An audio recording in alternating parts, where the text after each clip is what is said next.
oil. So, next we will consider the expression of mass transfer coefficient, how it takes care in case of how it looks like in case of gel layer control filtration. That is very important parameter, design parameter, and we will come to it once again. So, mass transfer coefficient is very important design parameter as far as the membrane operations and design of the membrane systems are concerned. So, let us first write the expression or definition. From definition we start the expression of mass transfer coefficient K times Cg minus C naught. If you remember, it was Cm minus C naught in the earlier case. Now in this case it will be Cg minus C naught minus d del C del y at y is equal to 0. So, you can make it non-dimensional. So, you divide both sides by C naught. So, this becomes K times Cg star minus 1 is equal to minus d by h del C star del y star, and this becomes y star is equal to 0, right. So, you will be having Kh by d is nothing but minus del C star del y star at y star is equal to 0 divided by Cg star minus 1, and you can replace h by d by 4 and define the Sherwood number. What is the Sherwood number? Nothing but K times d equivalent by diffusivity. So, you will be getting 1 by 4 Sherwood is equal to minus del C star del y star at y star equal to 0 divided by Cg star minus 1. Okay. So, now what we can do, we have already the expression of del C star del y star in terms of y star delta etc., and evaluate that profile at y star equal to 0 and substitute that here. So, if you do that, what you will be getting is that Sherwood divided by 4 is equal to 1 over Cg star minus 1 2 times Cg star minus 1 divided by delta star. Okay. This will be cancelled out, and we know the expression of. So, what is Sherwood number? Sherwood number just becomes 8 by delta star.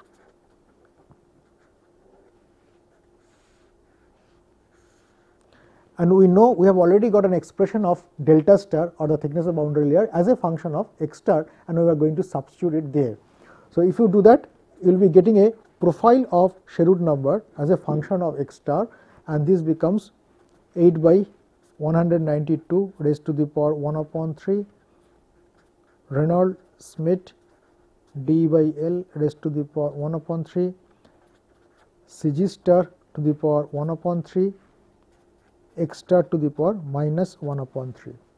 Okay. Now, you can do a length averaging. You can integrate this equation out over the whole length from 0 to 1, and it is basically integration of this quantity from 0 to 1, and this returns a value of 1.5. Okay.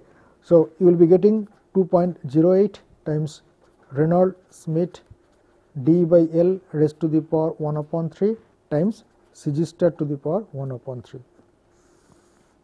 So, that is the expression of Sherwood number or mass transfer coefficient in case of gel layer control filtration, where the under the 2-dimensional analysis when the mass transfer boundary layer is still developing. Okay. So, that gives the more or less an overview of how to obtain the permeate flux or Sherwood number or mass transfer coefficient in case of steady state system. But the most realistic case in case of gel layer control filtration will be that gel layer will be depositing over the membrane surface at constant concentration Cg star or Cg. Cg star is nothing but Cg by C naught at Cg. Then its thickness is growing with time, and the growth, because more particles will be arriving on the membrane surface, it will be increasing its thickness. So, that will be offering more resistance against the solvent flux, and it will be decreasing. And because of the presence of turbulence outside the channel, the thickness or the growth of this thickness of boundary layer or the gel layer will be arrested, and you will be getting a steady state. So, more and in case of osmotic pressure control filtration, we could have done this analysis of the full transient. We did not do that. Why we did not do that? because it has been computed that the transient in an osmotic pressure analysis, osmotic pressure filtration system exists only for few seconds, let us say 10 seconds, maximum 1 minute. But in an actual operation will be of a duration of 4 hours, 6 hours, 8 hours. So whatever is happening in within first few minutes or seconds, it is immaterial, right? You are looking for the final filtration characteristics. So therefore, we did not do the transient analysis in case of osmotic pressure controlled filtration. On the other hand, transient analysis we did for the batch cell only, but for the start cell or the cross flow cell we did not do that. On the other hand, in case of gel layer control filtration in a rectangular cell or a start cell, the scenario is just different. Here the gel layer controlling filtration will be having much more prominent transients. This transient may exist for 10 minutes, it can exist for several hours, depending on the characteristics of the gel forming particle, porosity of the gel layer or cake layer, and how they are behaving. Okay. So therefore, more realistic case of gel layer control filtration will be the transient analysis that we are going to do now. Okay.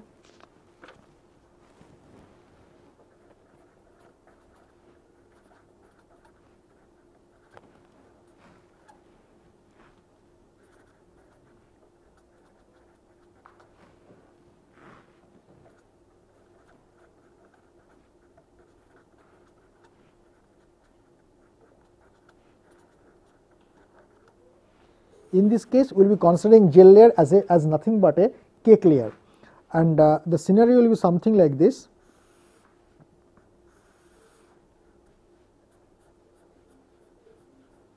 This is a membrane, and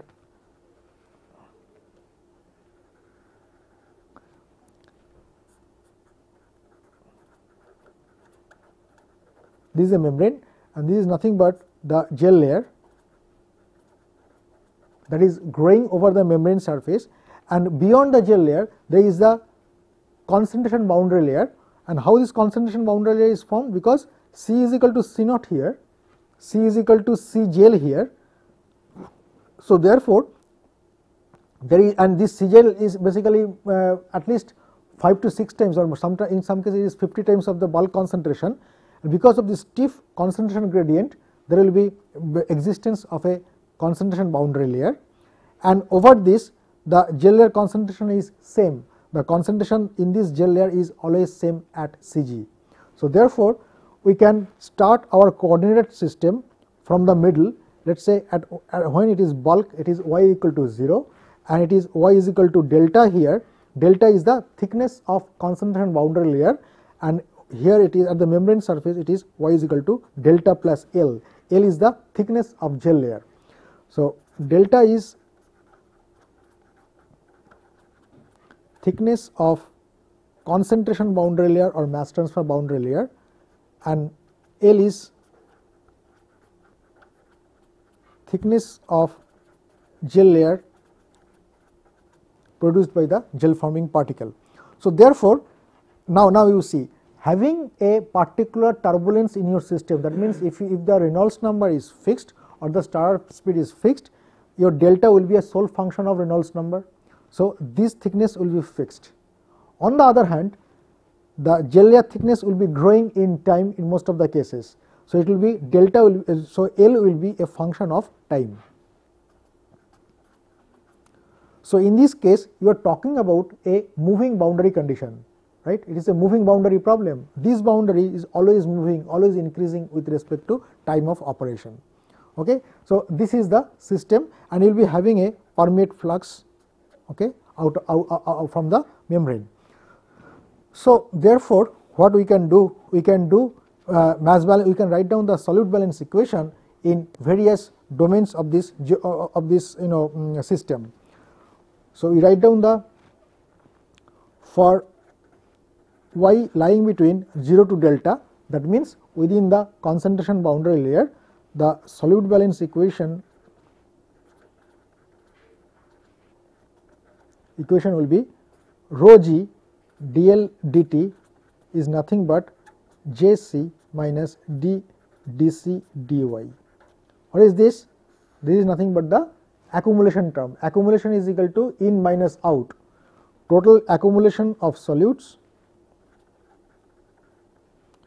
this is in and this is out, okay, because Cg is more than C naught, so there will be backward Fickian diffusion. And what is rho g? Rho g is nothing but the gel layer density.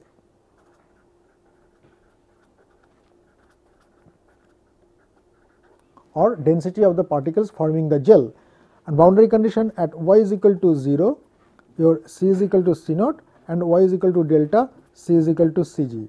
Okay. Now, so within this boundary you have to integrate this equation out to remove the y.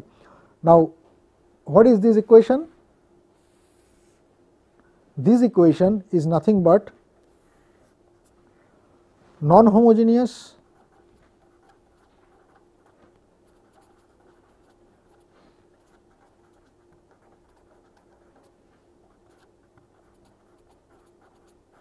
ordinary differential equation.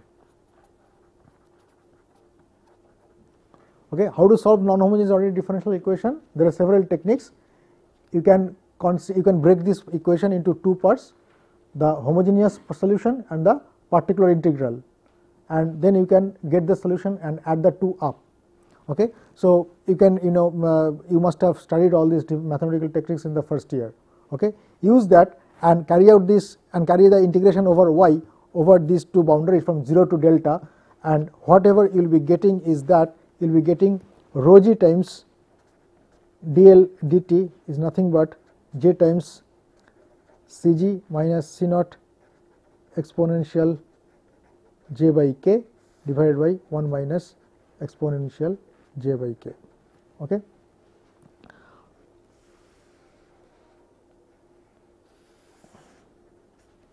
And k is nothing but d by delta, is the mass transfer coefficient. Okay. So this gives the governing equation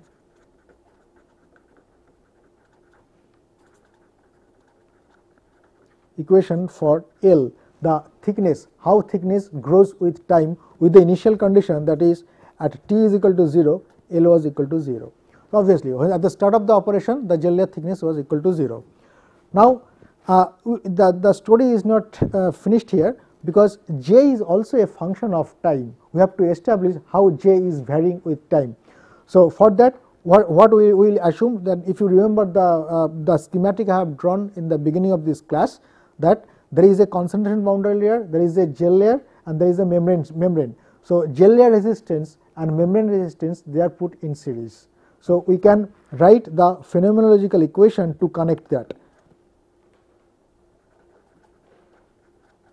Phenomenological equation, and what is the phenomenological equation? That is, flux is proportional to the driving force, or flux is equal to driving force divided by resistance, and there are two resistances here, mu Rm plus Rg. Okay, where delta P is the operating pressure gradient,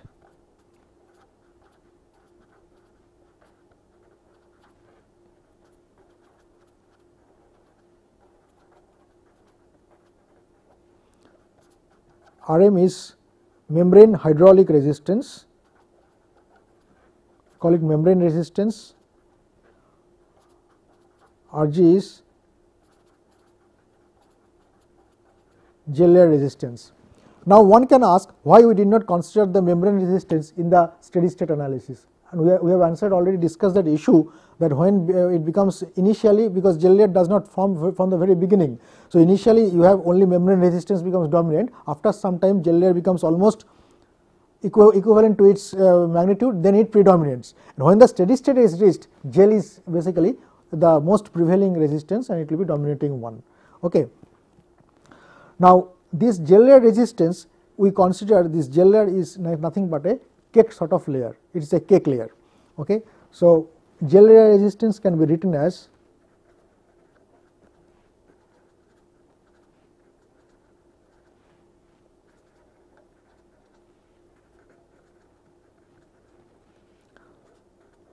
Rg is equal to alpha 1 minus epsilon g rho g times L. What is alpha. Alpha is known as the specific gel layer resistance. Now, where from you get this equation? This equation obtained by a solute balance, and if you look into the filtration theory, in fact you should study that thing earlier in some earlier course. Okay, look into the filtration theory. There the definition of specific gel layer resistance, porosity, gel density, etc. all given. Okay, and it has a unit of meter per kg, and epsilon g is nothing but porosity of gel layer.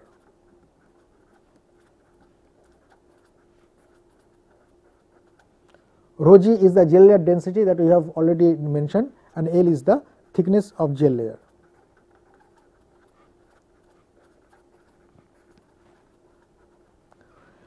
Now, alpha, the specific gel layer resistance, is a function of gel porosity and particle of the gel forming material, and it can be the simplest way one can have an estimate of alpha in terms of particle diameter and porosity, that is known as the Kozny-Karman equation.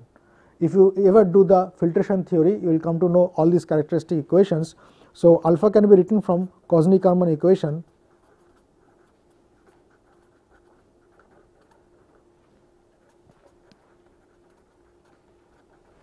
that alpha is nothing but 180 times 1 minus epsilon g divided by epsilon g cube rho g dp square. Again, it's an empirical relationship.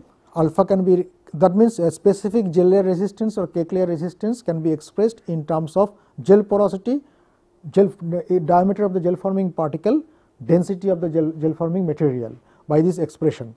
So, if you know epsilon g, if you know particle diameter, then you can calculate the value of alpha. Now, typically this alpha is a function of delta p, and depending on the characteristic, one can have whether the cake layer or gel layer is compressible or whether it is incompressible. Okay. Now, let us see what we get. So, we have the expression of so our aim is to find j as a function of time, and this will be delta p divided by mu rm plus rg, and what is our rg? Rg is nothing but alpha 1 minus epsilon g rho g times L. This alpha can be calculated from the fundamental equation of Kozny-Karman equation by epsilon g and dp. That means from the fundamental property of gel porosity and particle diameter, one can calculate the value of alpha. Okay, and then one can go to the expression of gel forming gel layer thickness, that is j by rho g times Cg minus C naught exponential j by k divided by 1 minus exponential j by k, okay, with the initial condition at t equal to 0, L is equal to 0. Now, we have the, so you have the expression of j there, so you substitute, so in this expression j is nothing but a function of L, okay. So, you can substitute there, and you can substitute j as a function of L, j as a function of L. So, the right hand side of this equation is nothing but dl dt is some function of L. So, this is an ordinary differential equation, and with an initial value problem. So, it is an IVP problem, IVP ODE. So, it is an initial value problem, ordinary differential equation, and this can be solved by trial and by Newton-Raphson by RK4 method. Okay, maybe Runge-Kutta 4 method can be used to numerically integrate this equation, or you can use Euler's equation, you can use Adam-Bashforth equation, you can use various equation algorithms to solve this equation, ordinary differential equation. So, in the process what you get?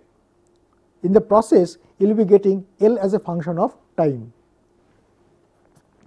L as a function of time.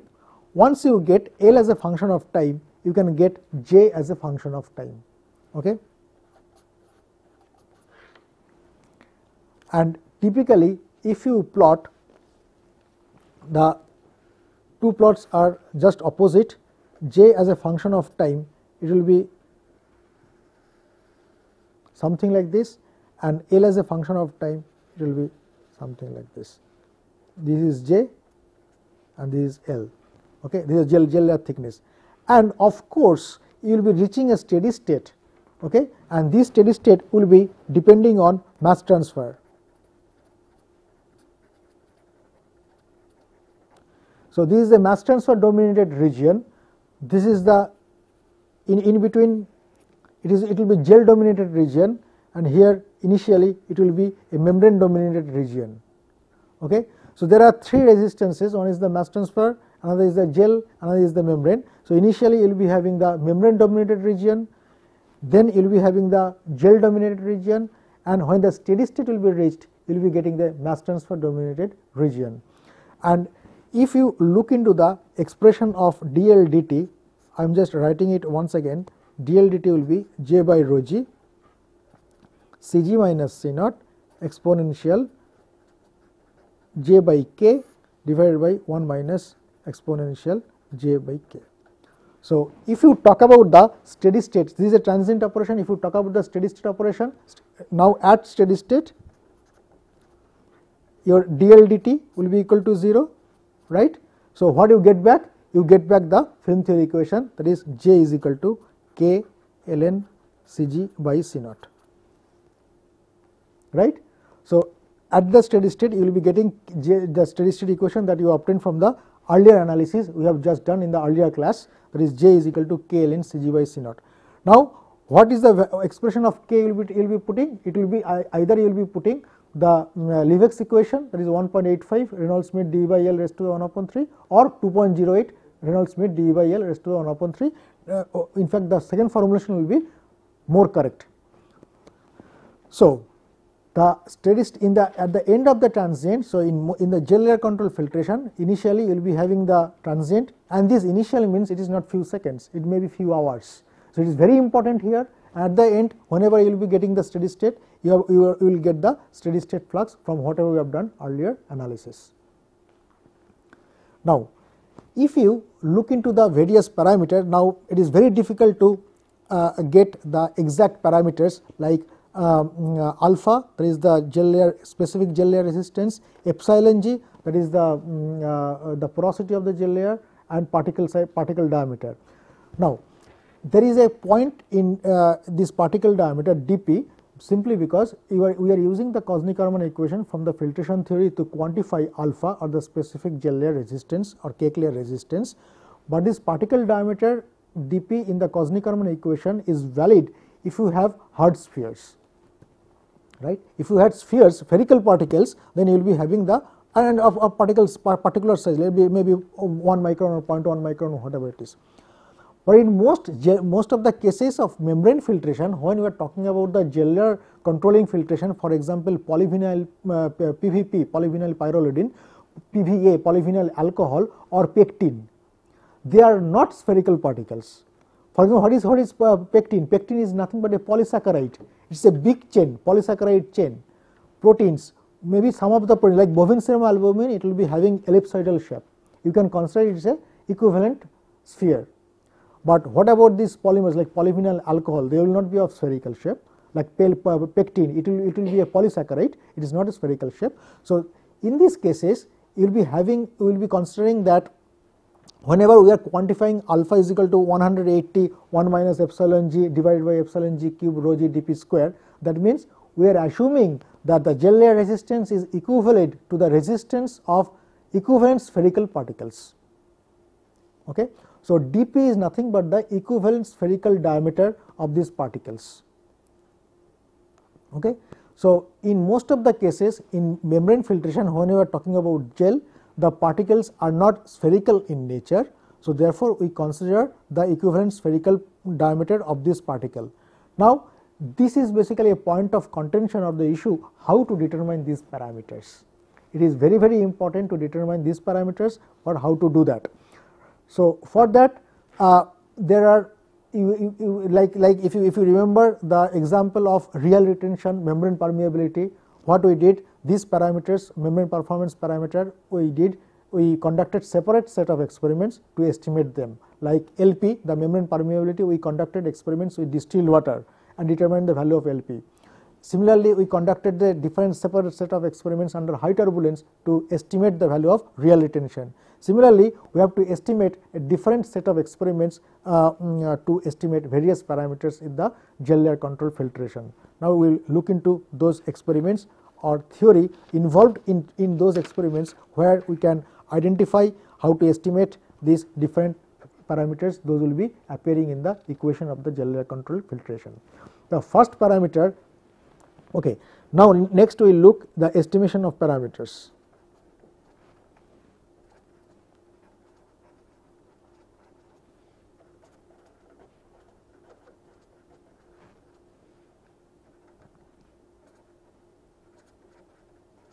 Above model means the model that we have just discussed. First parameter is estimation of specific cake layer resistance alpha.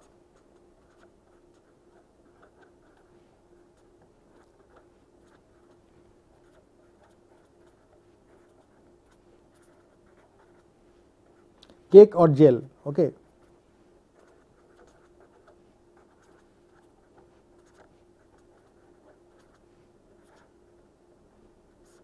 How to estimate the specific cake layer resistance alpha? If you remember that alpha is basically appearing when you are writing the expressing the RG or the gel layer resistance in terms of length. Okay. So, for that what we have to do? We have to conduct one unstirred batch experiment like earlier. That is very important. That is the importance of conduction of unstirred batch experiments. Okay. So, to estimate alpha, we will conduct unstirred batch experiment with this gel forming solute, and this is very simple. It is a cell. It's a cylindrical shell where you just feed the material, set the pressure by using nitrogen cylinder or something, and let the system go as it is and measure the permeate flux. You need not to control anything anywhere. So, it is the simplest experiment in any laboratory. Okay. So, conduct unstirred batch experiment to estimate the value of alpha. How to do that? That we are just mentioning. The permeate flux J is written as 1 by A dV dt. Okay. What is A? A is nothing but the membrane area. And what is V? V is the cumulative volume of filtrate, the water that you are getting the permeate.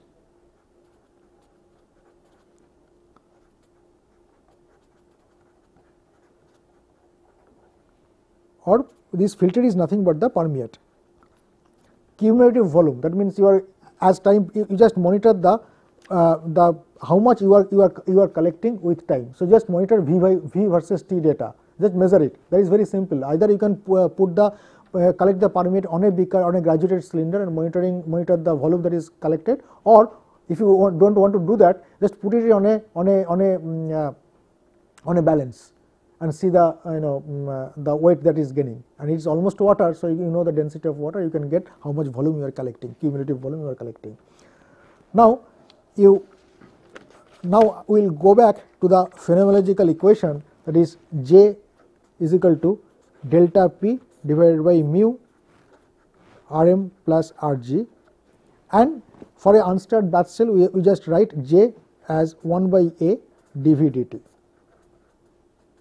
is equal to delta P divided by mu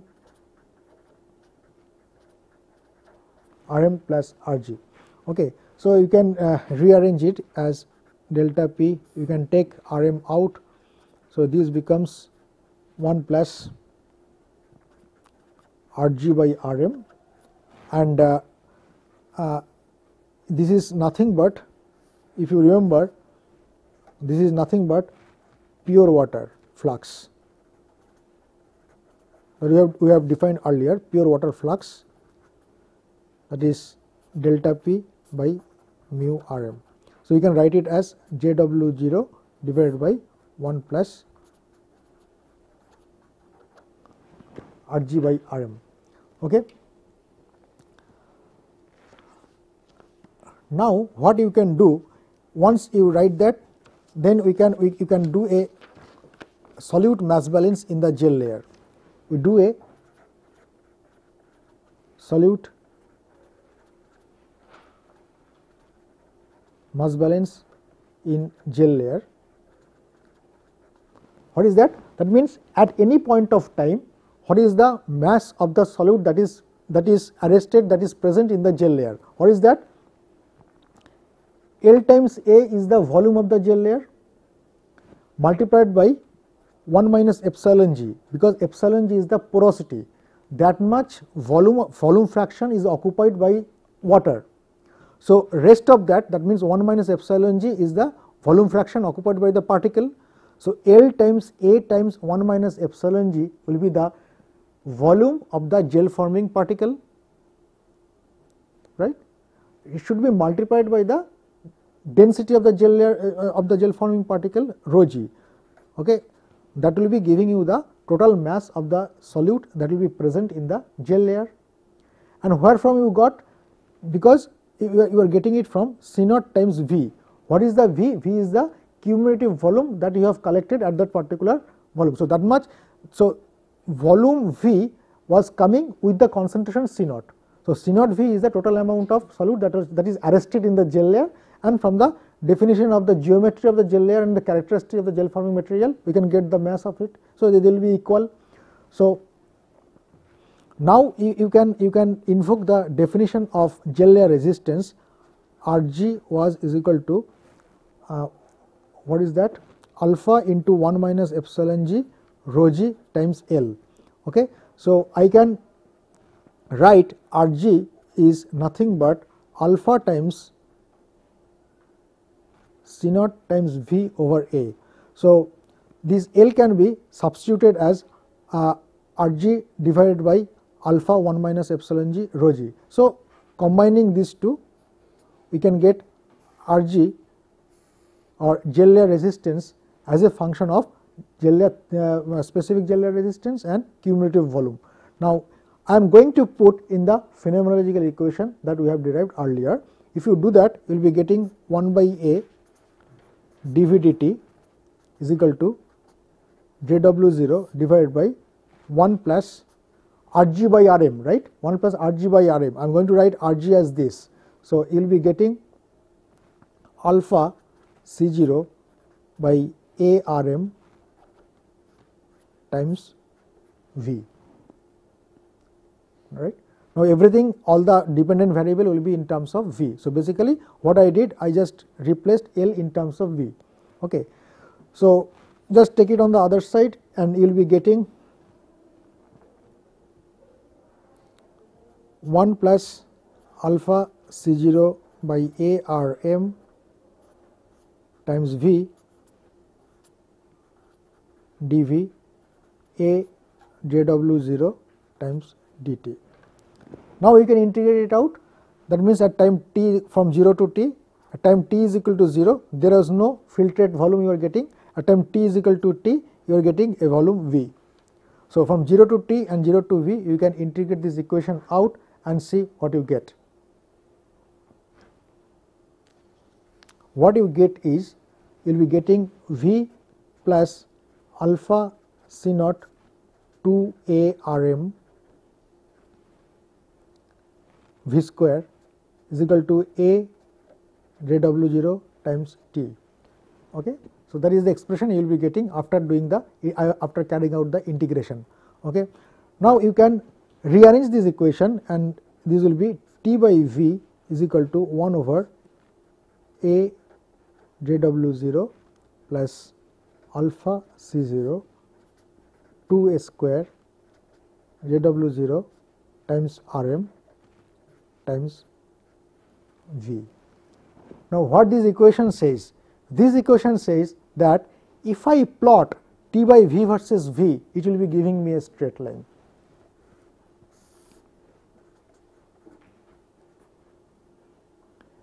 The intercept will be given by this quantity, the slope is given by this quantity, right.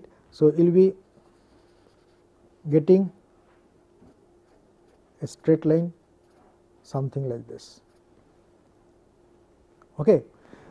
So the intercept is given by A 1 over A Jw0 and the slope is given by this.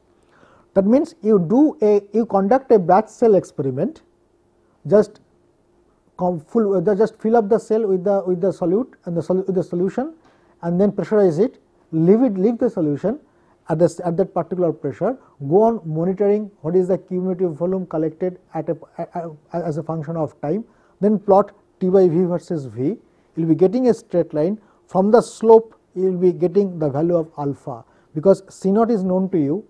You know the membrane area, that is basically pi r square. You know the initial permeability, the pure water flux, that is delta P by mu Rm, and you know the Rm. So, only unknown in the slope is basically alpha. So, from the slope, this slope is nothing but alpha C naught divided by 2 a square Jw0 Rm, and from this equation you can get the value of alpha. Now, you conduct the experiment for a different delta P, you will be getting the value of alpha corresponding to that delta P. Now, you can set the operating pressure to a third one and carry out this experiment and plot this. So, you will be getting alpha corresponding to that particular delta P. In fact, if you plot, you will be getting the variation of, you will be getting different slopes with the variation of delta P, something like this. Okay. So, therefore, by conducting the batch cell experiment under various pressure, one can get alpha as a function of pressure. That means, for various pressure you can get the value of alpha, then you plot the value of alpha versus delta P. Okay. It may be a plot something like this. So, that means alpha can be expressed as a function of alpha naught times delta P raised to the power n. If this n is equal to 0, then alpha is invariant with delta P. In that case, the cake layer or gel layer is incompressible. That means the pressure does not have any effect on it, it will not compress, does not have any effect on it. So, in that case, this is incompressible. If n equal to 0, the gel layer or cake layer is incompressible. For n, generally this n becomes slightly low, less than 1, typically n is less than 1, and that means it is a compressible cake.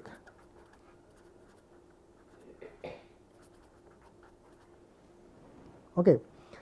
So, those are different. So one can, so estimation of alpha is very clear to how to estimate the alpha. So, basically what you are going to do, it is very simple. You are going to conduct the experiment in a batch cell and monitor how much volume, cumulative volume you are going to get as a function of time. That means you are just collect the permeate on a let us say balance, and just keep on monitoring what is the time and this is the volume, what is the time, this is the volume. So, V versus T data, and plot T by V versus V. You will be getting a straight line. From the slope you will be calculating the value of alpha or specific gel layer resistance. Next, we see how to estimate the value of epsilon g, porosity of the gel layer, and particle diameter.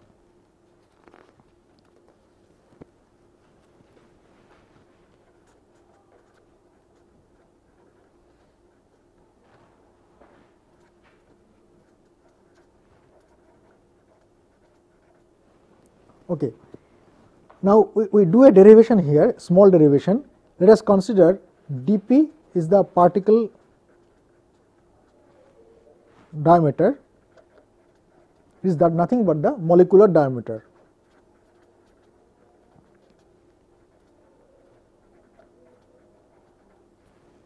Okay. So, volume of one molecule or one particle is what?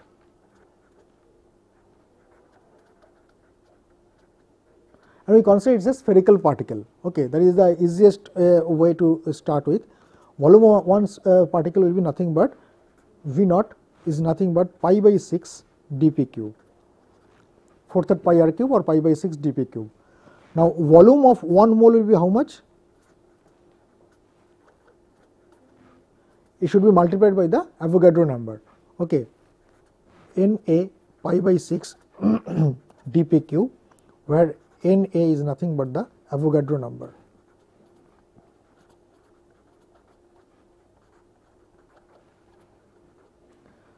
Number of moles in 1 meter cube solution let us say unit volume is 1 meter cube.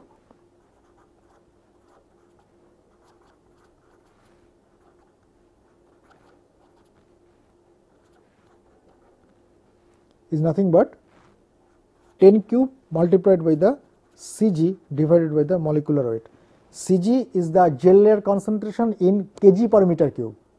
So, if you divide by molecular weight, you will be getting number of moles, and this factor 10 cube comes out because this 1 meter cube solution you have taken. Okay.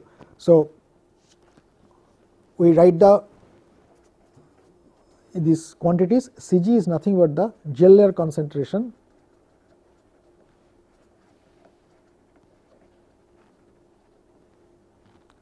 in kg per meter cube. That is important. That is why this factor 10 cube is coming. Mw is the molecular weight.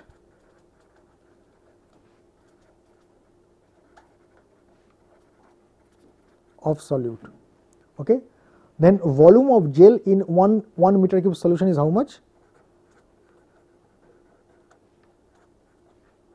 Volume of gel in 1 meter cube solution is nothing but 10 cube Cg by Mw multiplied by Na pi by 6 dp cube. Okay. There is the volume of gel in 1 meter cube solution. Now, what is the porosity, definition of porosity?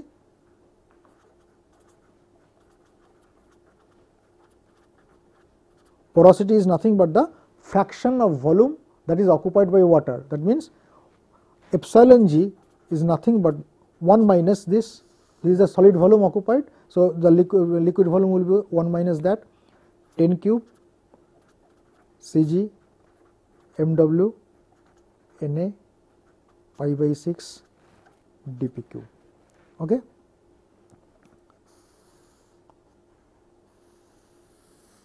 So, this is the relationship of the porosity of the bed and the particle diameter, equivalent particle diameter, if you are talking about a non-sphere or non-hard sphere particles. Okay. Now, we have the definition of alpha, that is alpha is specific Keck-Leyer resistance, that is related to the epsilon g and dp through Kozni-Karbon equation, right. If you write down that alpha is nothing but 1 over 80 1 minus epsilon g divided by epsilon g cube rho g times dp square, and we have already seen this alpha can be a function of delta p if it is compressible. So, alpha can be written as alpha naught by delta p to the power n. We know how to determine the value of specific gel layer resistance by conducting batch cell experiments under different pressures. Once you do that, you can fit a curve something like this: alpha naught delta p to the power n is equal to 180 1 minus epsilon g cube rho g times dp square, and right just now we have derived a relationship of epsilon g as a function of dp. What is that? The epsilon g is equal to 1 minus 10 cube Cg molecular weight Na pi by 6 dp cube. This is one equation, this is another equation.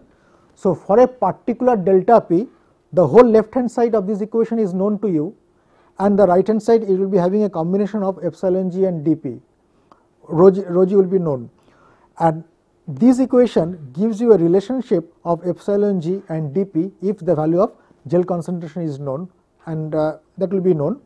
So, you will be having two equations, two unknown. What is this unknown? Epsilon g and dp.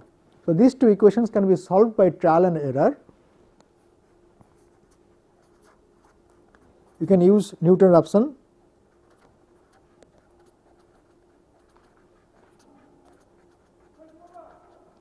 Solve by trial and error, and you can estimate epsilon g and dp for various delta p. That means you can prepare a table of delta p for a particular delta p, what is the epsilon g and dp? For a particular delta p, what is epsilon g and dp? So, delta p1, delta p2, delta p3, epsilon g dp. So, various operating pressure, this bed porosity and particle diameter will be changed. Obviously, this method if you remember, this method is valid for the non-Hertzsprung solutes. That means, what I mean by that, suppose you are having a pectin gel and they are not Hertzsprung, right, they are polymeric. So, by changing the pressure, the gel will be compressed, the characteristic will be changed. By suppose the solute is fixed, that means the size will be fixed, but if it is a Hertzsprung, then we are not going to adopt this method. If they are Hertzsprung, we are not going to adopt this method, because in that case the particle diameter is fixed, the porosity will be fixed, so everything will be fixed. But in most of the membrane filtration process, we are not talking about the Hertzsprung, we are talking about the polymers, we are talking about the polysaccharides, we are talking about the gel not forming of solids, but by the high viscous liquids. Okay. In that case, the equivalent particle diameter and equivalent porosity at that particular operating pressure can be estimated by this method. Okay. So, there is a subtle difference between the Hertzsprung and this non-Hertzsprung case. Okay. So, what we are meaning by that? That means delta P1, your dP will be something. In delta P3, or under the delta P3 operating condition, your dP will be something else. That means this bed will be having an equivalent resistance of solutes having uniform particle diameter dP1 under the pressure delta P1. Same bed under the different operating pressure delta P3 will be having the equivalent diameter dP3 maybe. Okay.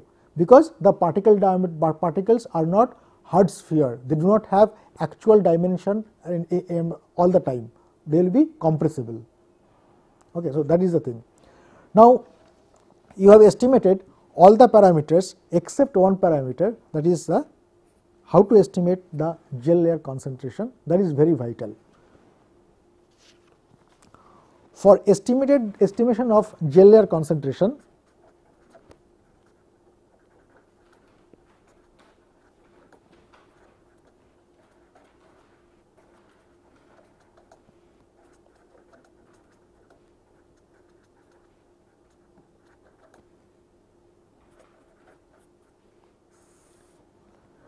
if you remember the permeate flux under the steady state, J is equal to K times ln Cg by C naught. Okay. This is the expression, film theory expression of permeate flux under the steady state operation. Now, what we can do, we do not know what is the value of C gel. Okay. What we will do, we will take different concentration, various concentration of the solute and carry out the filtration experiment and wait for the steady state is being reached. Okay. Now, we keep the same mass transfer coefficient, we maintain the same mass transfer coefficient. How to maintain that? If we maintain same hydrodynamics in the channel, the mass transfer coefficient will be same. That means, we are going to conduct number of experiments under the same starting speed or same cross flow velocity.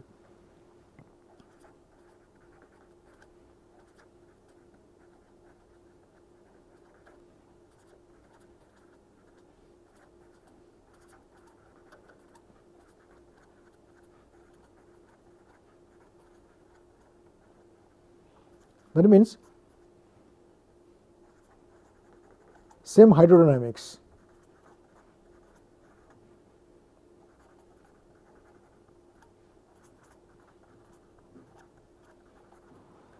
So, we conduct let us say 10 experiments, 10 complete experiments by taking 10 concentrations, maybe 1 kg in one case C naught maybe 10 kg per meter cube, in another case C naught maybe 20 kg per meter cube, another case it may be 25 kg per meter cube, and maybe 40 kg per meter cube, like that. We consider we conduct experiments, separate independent experiments by considering various concentrations of the feed solute and under the same hydrodynamic conditions, and measure, and in every experiment we wait for the steady state to be reached, maybe after half an hour, maybe after 1 hour. Okay. Once the steady state is reached, then we measure the steady state permeate flux. Okay. Now we plot the steady state permeate flux versus feed concentration in a semi-log plot.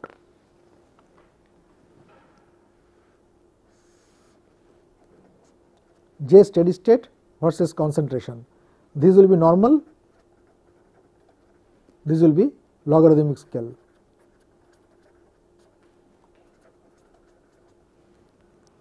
And if you look into the expression, J is equal to K ln Cg minus K ln C naught. Okay. So, the plot of JSS versus ln C naught is supposed to be a straight line with a decreasing slope, because there is a minus sign present. So, you are going to get a curve something like this. Okay. So, these may be the experimental points of the steady state flux at 10 different feed concentration. Okay. You will be getting a almost a straight line of decreasing slope. Now, you are going to extrapolate this thing. You are going to extrapolate this thing, and the point where J becomes 0, that particular concentration becomes gel layer concentration, C gel.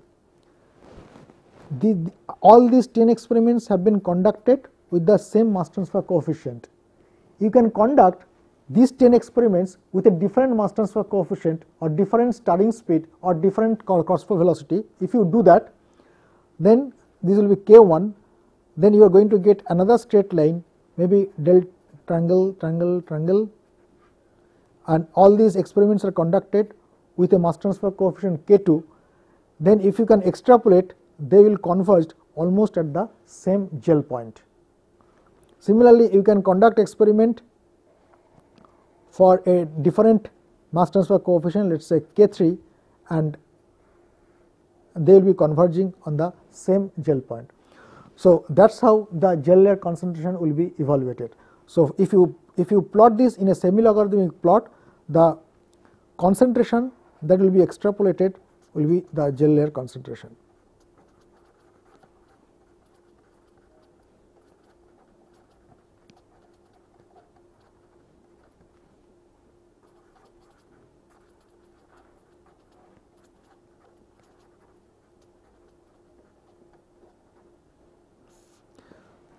Concentration as Cg.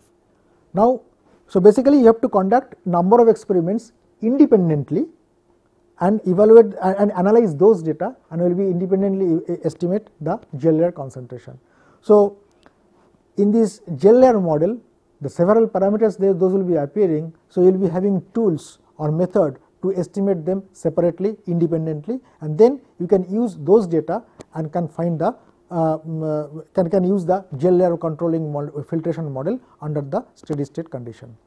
Okay. So, I will stop here. So, we will continue this thing in the all these discussions in the next class. Thank you.